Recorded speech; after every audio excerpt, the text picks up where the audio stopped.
جناب جہانگیر صاحب، 3 کمانڈرز کی شہادت کے بعد حضرت خالد بن ولید نے ٹیک اوور کیا، اور ظاہر ہے وہ مانے ہوئے دلیر آدمی ہیں، عرب کلچر میں پہچانا جاتا ہے انہیں، دور دور تک ان کی شہرت ہے، ایک سپہ سالار کے طور پر بھی، ایک جنگجو کے طور پر بھی.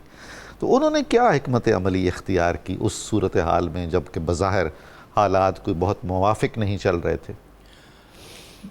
2 دن لشکر اسلامی جنگ کے مقام پر پڑاؤ کیا، اور کفار کے لشکر جو تھے وہ مسلمانوں کی محدود تعداد کو دیکھ کے محظوظ ہو رہے تھے کہ یہ تو چونٹی کی طرح مسل تھے.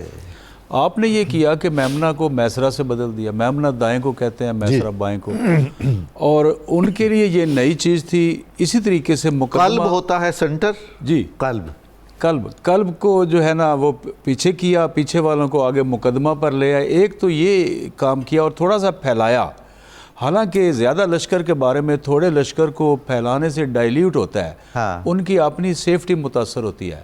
لیکن یہ جنگی چال جو ہے اس سے رومی ڈر گئے. انہوں نے سمجھا، پھر تھوڑا ریٹریٹ کر کے پیچھے بھی آئے. وجہ یہ تھی کہ اس زمانے میں نہ تو گاڑیاں تھیں نہ کوئی اور انتظام تھا. یہ بیل، خچر، مویشی انہی کے اوپر سامان لاتے تھے، انہی کو کھاتے تھے. اونٹ گھوڑے. اور جتنا جنوب کی طرف لشکر اسلام آتا اتنا رومیوں کے لیے اس ہمارے علاقے میں آ کے جنگ کرنے مشکل ہو جاتی. اب ایک چیز کی آپ سے اجازت لے کے میں کرنا چاہتا ہوں، میں بتانا چاہتا ہوں کہ وہ لوگ کون تھے. پہلے تو شہدائے گرامی کے نام بڑے کم کتابوں میں سے ملتے ہیں. میں نے کوشش کر کے 12 نام وہ اکٹھے کر لیے ہیں، تیزی میں سنا دیتا ہوں.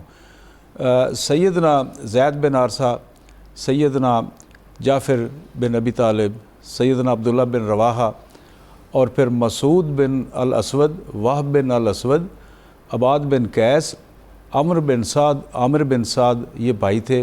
حارث بن نعمان، سراقہ بن عمرو اور ابو کلاب بن عمرو یہ دونوں بھی بھائی تھے، اور جابر بن عمرو رضوان اللہ علیہم اجمعین.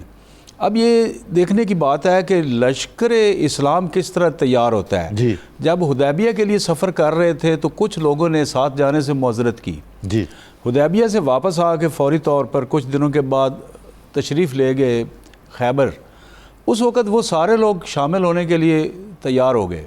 تو آپ صلی اللہ علیہ وسلم نے کسی کو اجازت نہیں دی. کچھ اکا دکا آدمی نئے شامل کیے.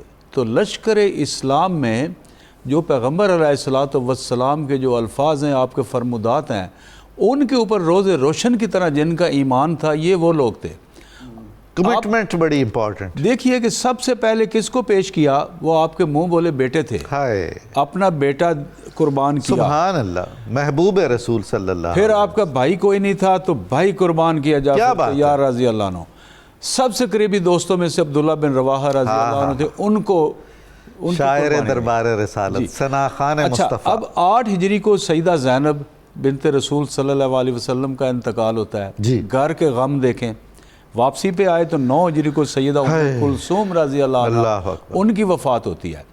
اب یہ ہے کہ عبداللہ بن رواحہ چونکہ دوست تھے، ان کا خون کا تعلق ذرا پیچھے جا کے بنتا تھا نسلاً، تو بہت گریا کرتے تھے اور آقا علیہ الصلوۃ والسلام کو بار بار کہتے تھے کہ حضور مجھے کوئی نصیحت کیجیے. ان کو آپ صلی اللہ علیہ وسلم نے فرمایا سجدہ کرو. اب اسی علاقے میں آج بھی ایک خوفناک جنگ 1 سال سے لڑی جا رہی ہے. وہی علاقہ ہے، وہاں ہمارا قبلہ اول ہے. اور کیا ہمارے جو لشکر ہیں وہ اس طرح تیار ہوتے ہیں؟ ہمارے لشکر قربانی کے لیے اس طرح پیش ہوتے ہیں. اور قرآن میں اس کا ذکر فرما دیا اللہ نے، وَقَدْ كَانَ لَكُمْ فِي فِئَتَيْنِ الْتَقَتَا فِئَةٌ تُقَاتِلُ فِي سَبِيلِ اللَّهِ. اور پھر یہ تھی کہ جو کچھ لوگ بڑھ کے مارتے تھے. ایک اور غزوہ میں قرآن کی آیت نازل ہوئی کہ وَلَقَدْ كُنْتُمْ تَمَنَّوْنَ الْمَوْتَ مِنْ قَبْلِ أَنْ تَلْقَوْهُ، کہ تم میں سے کچھ موت کی تمنا کرتے ہیں اس سے قبل کہ وہ آپ پہنچے. تو اس لیے فرمایا گیا کہ دشمن سے سامنا جو مڈ بھیڑ کی خواہش مت کرو، لیکن اگر تم پر پڑ جائے وقت تو پھر نصرت الہی طلب کرو اور بے جگری سے لڑو. اب آپ کا جو پہلے ایک آپ نے سوال کیا تھا مختصر سا، اس کا جواب ہے.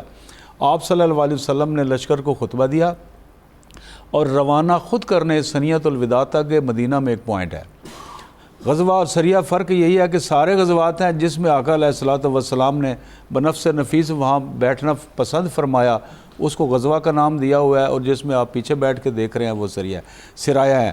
اور آپ نے فرمایا کہ نمبر 1 تقوی اختیار کرنا ہے، دوسرا فرمایا دعوت اسلام دینی ہے پہلے، پھر فرمایا اگر نہ مانے تو پھر انہیں کہنا ہے پھر تم ذمہ بن کے رہو، جزیہ طلب کرو، اور اگر وہ بھی نہیں کرتے تو پھر تلوار اٹھاتے ہیں تو پھر نصرت الہی طلب کرو اور بے جگری سے لڑو۔ اس کے بعد یہ ہے کہ اگر غلبہ پا لو تو ان کی حفاظت کرو، وہ تمہاری ڈیوٹی ہے۔ جو لوگ عبادت خانوں میں محو عبادت ہیں وہ پروٹیکشن میں ہے۔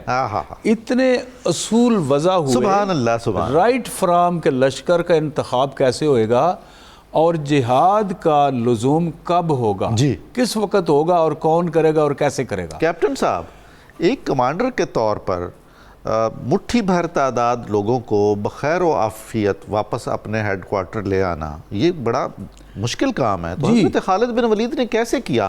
وہ اتنے لاکھوں کی تعداد میں لوگ چڑھ نہیں دوڑے؟ اور وہ صرف انہوں نے ریٹریٹ جس کو واپسی کہتے ہیں وہ نہیں کی، بڑی گمسان کی جنگیں ہوئیں، جنگ ہوئی، بڑے بار وہاں پر ہوئیں سکرمشز۔ خالد بن ولید رضی اللہ عنہ جو تھے انہوں نے فرمایا کہ میری 9 تلواریں ٹوٹیں، اللہ اکبر، پھر آخر میں ایک یمنی بانا جو چھوٹے سائز کا خنجر سا ہوتا ہے اس سے لڑتے رہے۔ باقی جو صحابہ اکرام رضوان اللہ علیہم اجمعین تھے جو شہید ہوئے اور جو غازی ہوئے وہ سارے قوت ایمانی کے ساتھ لڑ رہے تھے، وہ مخلصین لہ الدین تھے، بے شک ان کو موت کا کوئی ڈر نہیں تھا۔